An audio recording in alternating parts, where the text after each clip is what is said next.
on the LHS is also limit as s tends to 0 from the same formula that we had earlier, s f of s minus f of 0.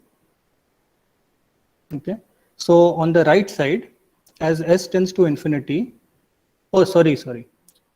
What have I done? So over here, I've said limit as s tends to 0. So because this s has come out here, so this expression has vanished. Okay, I should have not written that. The limit as s tends to 0 is applying to the whole thing. And because I have the minus s coming out here, so this term is vanished. So now I'm left with only this part, which is f of infinity minus f of 0.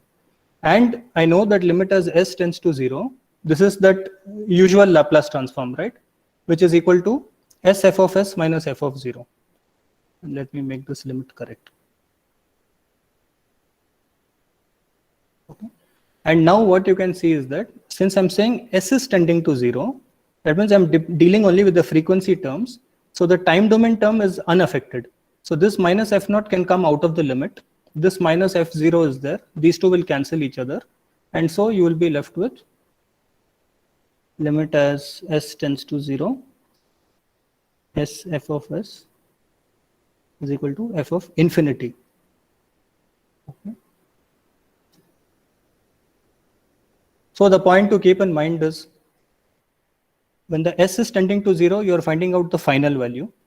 When the s is tending to infinity, then you are finding out the initial value. Okay. So let's do a couple of quick examples. Supposing I give you the function f of s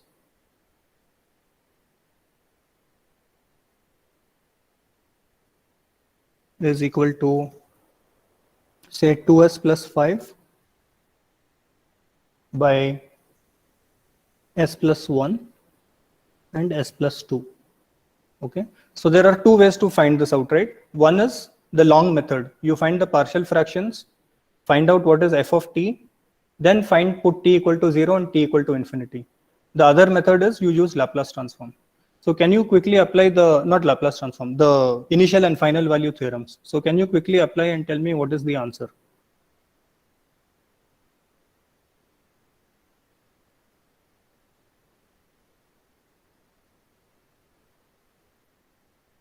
I'm doing it by the regular method. You have to do it by the Laplace transform method. So initial is 5. Initial is 5.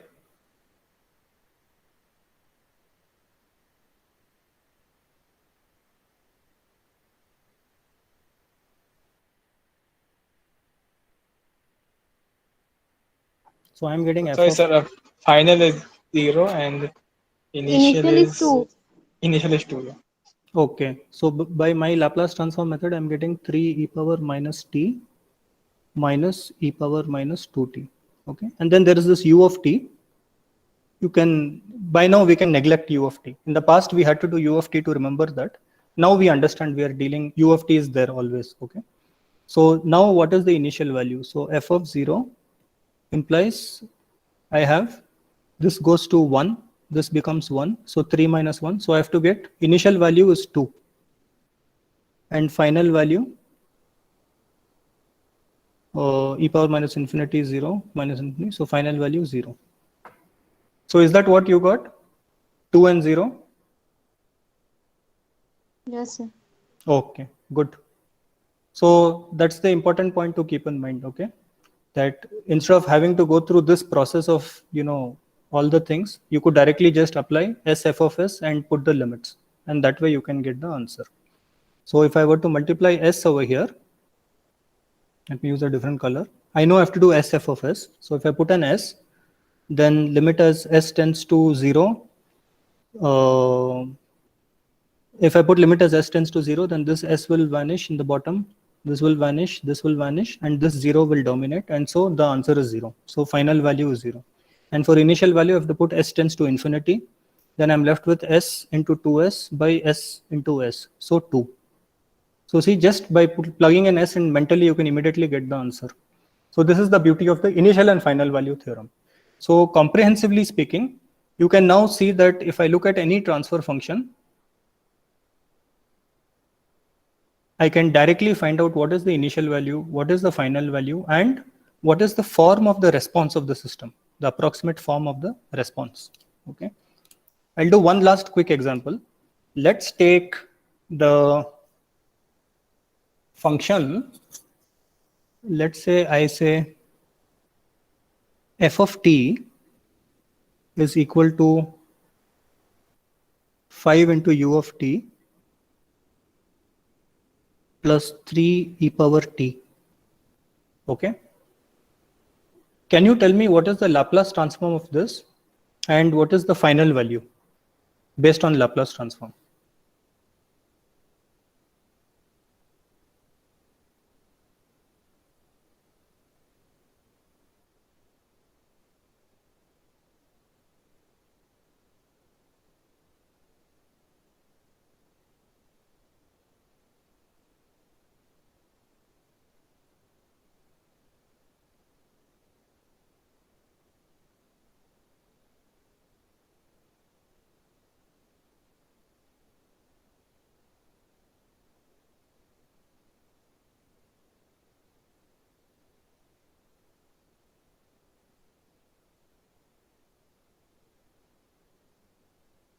What are you getting?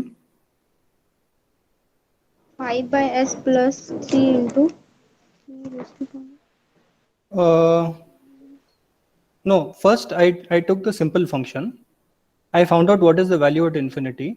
At infinity, I know that u of t is 1 because u of t is always 1. But exponential of infinity is infinity. So I'm getting the final value is infinity. Now I took the Laplace transform. So that is 5 by s plus 3 by s minus 1, right? And then if I to find the final value, I have to put limit as s tends to 0, s f of s. So s and this s will cancel. So I'm left with 5. And then here I'll get 3s because I'm doing s f of s. So 3s by s minus 1. And if I set s is tending to 0, then I get 5, right? Yes, sir. Okay. So here is a problem. Final value theorem did not work. Okay. Supposing I had the function. Now, supposing the function instead of, I will call it as f2, were 5 u of t plus 3 times exponential of minus t. Okay. Then what is the change you will see? I'm getting some echo. Okay. So now what will happen?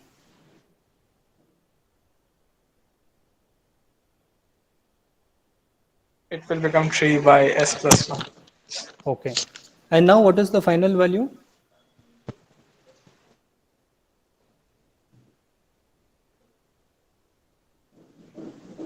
Five. Final value is 5. Over here, if I put t is equal to infinity, this term vanishes and I'm left with 5. Here, if I multiply with s and s will cancel out. And here I will have s, okay, on the numerator. And if I put s tends to 0, this term will vanish, I will get 5. So here it worked, right?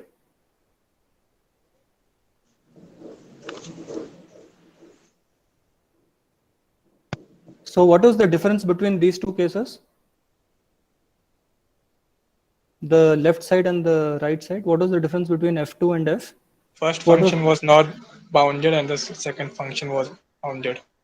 yeah, no, first function is also bounded in the sense that it cannot cross 1. So even at t tends to infinity, the value remains 1. But the second, oh, sorry, you mean first function f and f2. Yeah. Yes, sir. So, Yes, sir. so the u of t is bounded, and the second part, that means exponential of t, that is unbounded. That means this can go on increasing. This has a word. This system is called unstable system. That means as time increases, the response goes on increasing. There is no limit to it. Okay. Whereas this system, as time increases, the response goes on reducing, and finally it saturates somewhere. Okay, it saturates at 5. So basically the final value theorem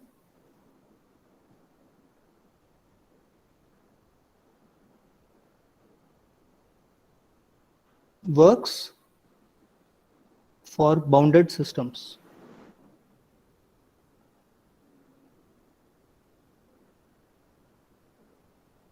Okay, so this is the important point. So when I do initial and final value theorem, I have to be careful. Now when I see the Laplace transform, okay, somebody needs to mute because I'm getting a lot of feedback. Can everybody mute once?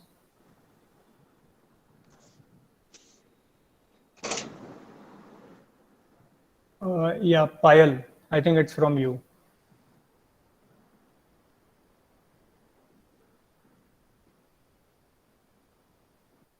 Sorry, sir. Oh, so basically, how do I know that the system is bounded or unbounded? Remember that whenever I have a positive exponential, in the denominator I can see s minus 1, right? So I see a negative sign because I know that the Laplace transform of e power minus t is s plus 1, 1 over s plus 1, and similarly for e power t is 1 over s minus 1. So whenever I see a negative sign in the denominator, that means I know the system is unbounded. If I can ask you in the exam, right? So I may give you a quiz and say that find the is the following function, can it be solved by initial and final value theorems? So if I give you f of s is equal to 1 by s minus 1, can I find out this function's final value? So the answer is no, you cannot find out because this is an unbounded function. Okay, but if I were to give you s plus 1, then you can find out because this one f of t is equal to e power minus t. Okay, the u of t. So this is the role of the initial and final value theorems.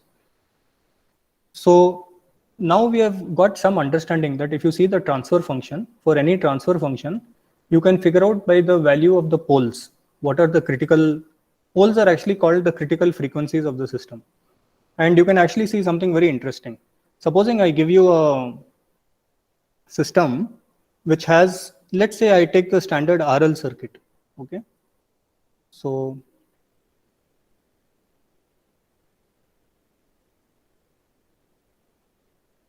so far, is everybody clear? I hope nobody has any doubts.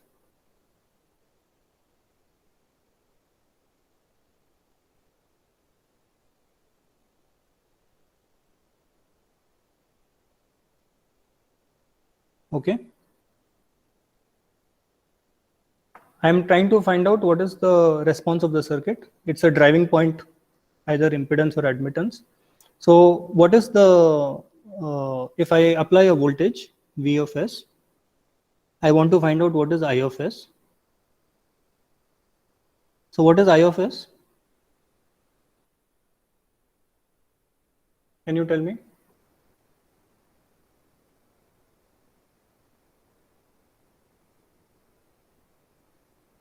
V of s by r plus ls. Okay, good.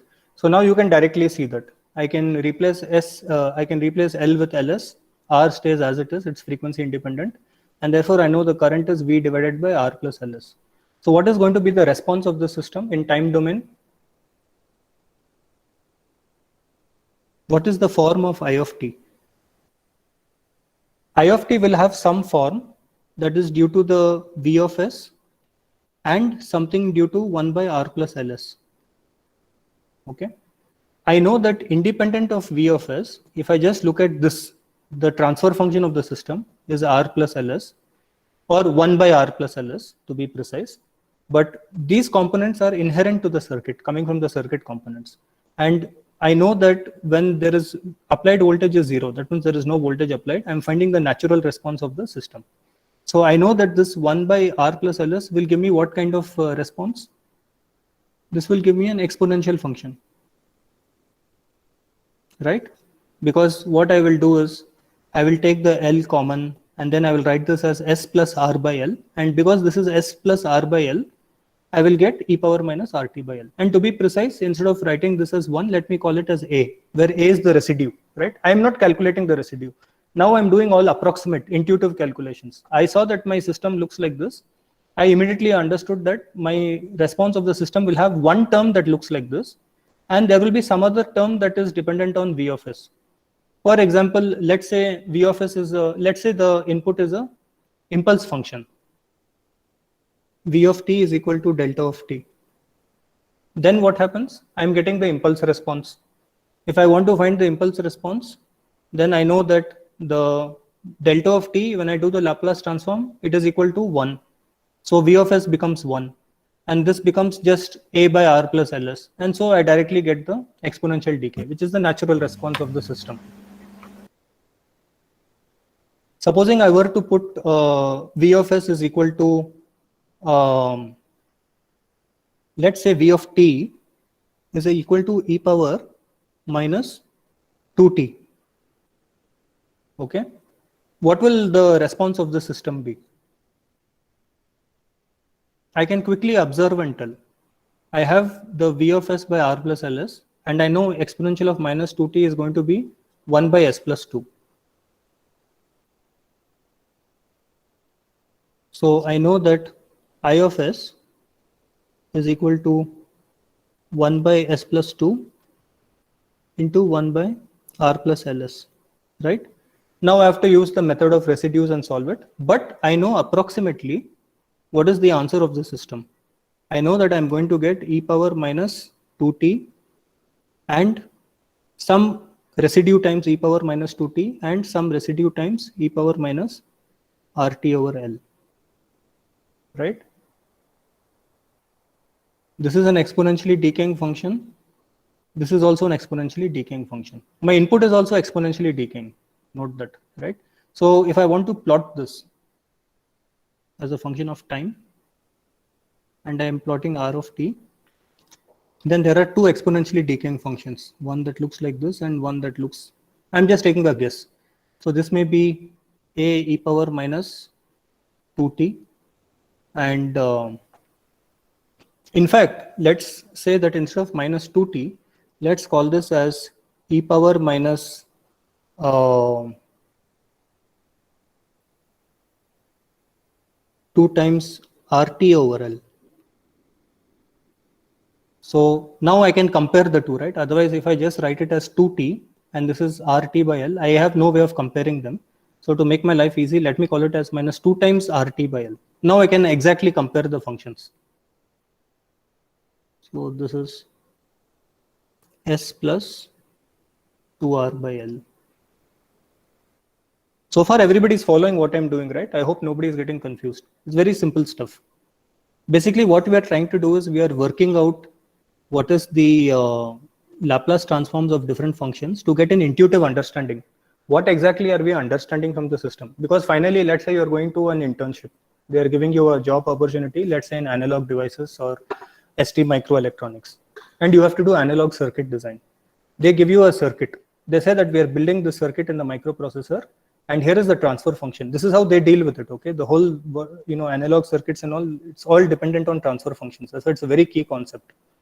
So they will say this is the transfer function of my circuit on my chip, and I want you to quickly analyze how is the circuit going to behave. Supposing my circuit is e power, I have got an R and L, and it's e power minus RT by L. I gave a signal e power minus 2 RT by L. So I know that automatically this is my transfer function s plus 2r by L and r plus ls. And I know that this gives me e power minus RT by L term. This gives me e power minus 2 RT by L term. So I know quickly what is the response. And now if I want to write this down, then I can say that now I want to plot it, right? Somebody will ask you, can you plot them both on the same curve? So if I assume that A and B are equal or something, just for the fun of it, then normally what you expect is that this is e power minus RT by L. This is minus 2 times RT by L. So this should decay much faster, right? So then I would write this as RT by L. And this is, let's remove the A, and this is e power minus 2 RT by L. So these things you should be very careful about, okay? When you're working out, tomorrow in the exam, I'm asked you to plot the solutions. Then you have to be able to understand what is the magnitude of the different exponents. Therefore, one of them decays much faster, one decays slower. So these are the different kinds of things, okay? Similarly, if I were to have the function, let's call it as v of t, where e power RT by L minus RT by 2L, okay? That means earlier I took 2 times, now I'm taking half. So it's minus RT by 2L. then what will happen? This is the same thing. I have e power minus RT by L coming from the transfer function of the system. And I have from the signal, I'm getting this e power minus RT by 2L, and that will come to the first part. Okay. Everybody is clear about this so far? Anybody is having any doubt in understanding the response of the system? When I write response over here, I'm writing this, I'm showing two individual functions, but the final response, I of t, let me instead of R of t, call it I of t. The final current response is the sum of those two, okay? So it is the sum of one exponential and the sum of another exponential. So there are two exponentials decaying. Supposing I were to put V of t is equal to e power minus RT by L, okay? What is special about this? E power minus RT by L? It is equal to the critical frequency of the circuit. Because the circuit is a RL circuit, and I know that its response is e power minus RT by L. Now I'm giving also an input of the same form, e power minus RT by L. Now what is the output going to be? Can you tell me?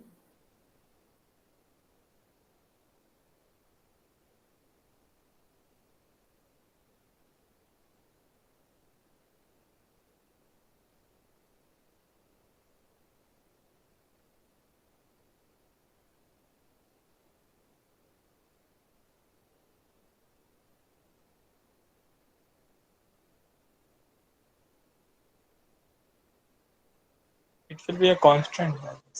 The IS will become constant. Constant. Why is that? No, it will not become constant. Okay.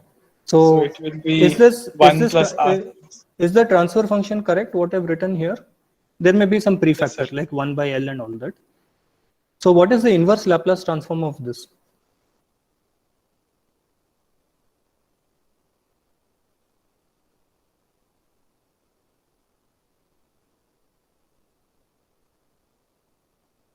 Let's just call this some V naught so that life is easier. People don't get confused with the signs. So this is V naught by L. What is the inverse Laplace transform of S plus R by L whole square?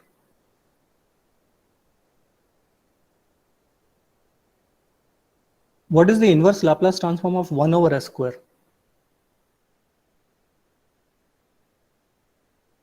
Come on, tell me.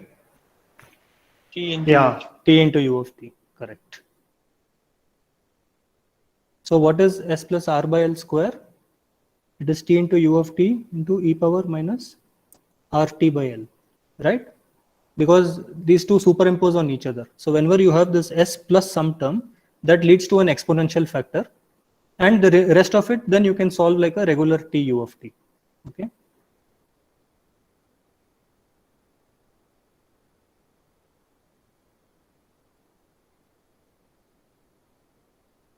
Fine. So my function is now T into e power minus RT over L. So observe the difference, right? I gave you three cases. I told you that initially I have a circuit which is a RL circuit, and therefore it has a critical frequency coming from R by L, right? So that the exponential minus RT by L is the solution of the circuit. Now if I apply an input function of having minus 2 times RT by L, then I have two decaying exponentials. If I, instead of double the frequency, I mean, when I say frequency, please be careful. We are talking about complex frequency here, okay? We're talking, so maybe let's not use the term frequency so that you don't get confused. This is not like the cos omega t frequency. So I have a function where whose critical pole lies at RT at R by L, okay? I have a function whose pole lies at R by L. I have an input which is given at of value minus 2 R by L, and I got a decaying exponential. I put an input of minus R by 2L, that means I made it half. Still I have a decaying exponential. But when I gave it the same value as the RL of the circuit, then I got this extra term T in front. So it's very interesting. Now if I want to plot the response of this system, what do you see? So I have some constant V naught by L. Okay, let's say it is somewhere over here. and I have two functions. I have the time linear function and I have an exponential decaying function. Initially, when t is very small, so this exponential function at t equal to 0, it is basically not there. So there is no current initially. And then this function keeps reducing and this function keeps increasing. But finally, the exponential dominates. So you may end up getting some curve that looks like this, right? You may get some curve that looks like this. So earlier curves were all clearly exponentially decaying, but here you may see something that initially rises and then decays. Okay, and how much it rises and how much it decays, that depends on the value of R by L. Okay, because that plays a role in this. The point is, normally you expect that I should have a sum of exponentially decaying functions whenever I give an exponentially decaying function at the input. But when I supplied an exponentially decaying function having the same magnitude as the critical frequency or pole of the system, then I saw this little t factor which came up. Because when v of t matches the transfer function, then I get a square term in the denominator. And when I get a square term, the t comes up. So this R by L is like the resonant frequency of the circuit, okay?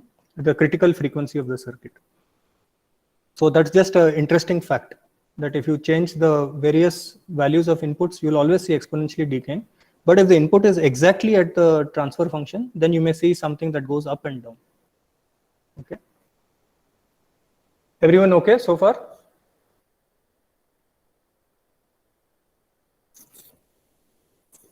So what we are trying to do is we are trying to understand the circuit in terms of various underlying features. That means if I'm given the Laplace transform, I know that I'm given a circuit, and if I apply some input and I have the Laplace transform, I can quickly find out what is the initial value of the system, what is the final value, where are the poles located, which terms will lead to increasing function, which terms will lead to a decreasing function, and is this function bounded or not. If I have s plus something, that means it's a bounded system. But the moment I get s minus something in the denominator, that means it's an unbounded system. Okay, so these are all the things you have to be careful about when you're dealing with these Laplace transforms. That means in the end of the day, last semester you all worked with SPICE simulation. What were circuits you were given, you put in SPICE, and based on SPICE you were able to see the answer. Tomorrow you may get some complicated circuits, RC, RL circuits and all, which have many components of resistors and capacitors. And it is very easy to write down this function because you have to just replace all the L with LS, all the capacitor with 1 by CS and get the transfer function. Once you get this function, just by observation, within 10 seconds, you can quickly tell my response of the system is going to be this. These are the critical frequencies of the system. The initial value of the response is this. The final value is this. Why is final value important? Because final value tells me is the system going to be stable or unstable, what is going to happen. If I see that the denominator have minus signs, that means this is an unstable system. So there are many such factors you can get by just looking at the transfer function. Okay.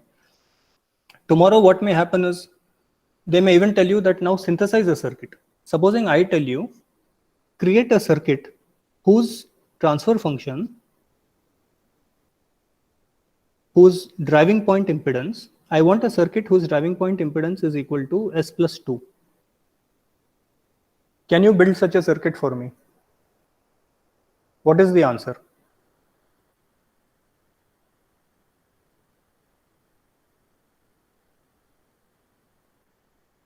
I take a 2 ohm resistor and 1 Henry that thing, inductor and then connect it with the voltage source. Yes, and in series, remember? Yes, sir, in series. So this is driving point impedance. That means I know that I have a term S in the numerator. That means this is, I know that the impedance that is given by Ls for an inductor. So if S has a factor of 1, so it is 1 Henry. And I have a resistor of 2 ohms, so this is this. So given a transfer function, can you come up with a circuit, right? On the other hand, I could have asked you, give me a circuit whose driving point admittance is equal to S plus 2. Now what kind of circuit will you come up with?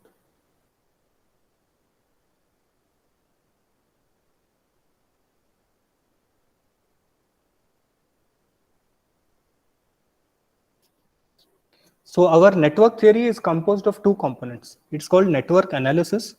Network analysis means I'm given a circuit. I want to find out what is the behavior of the circuit. I want to understand where are the critical frequencies, what are the initial final value conditions, what is the response of the system. That is called network analysis. So everything we have done so far until today, everything is network analysis, finding all these poles, residues, boundary conditions, and behavior of the system. What is the response to a step function, ramp function? All of this is network analysis. And network synthesis means somebody now gives you a transfer function. You have to determine what is the correct circuit that will obtain this behavior. Okay. So synthesis is also going to be a part of our course. We'll do that a little later, but I just wanted to give you some understanding of it because we have finished with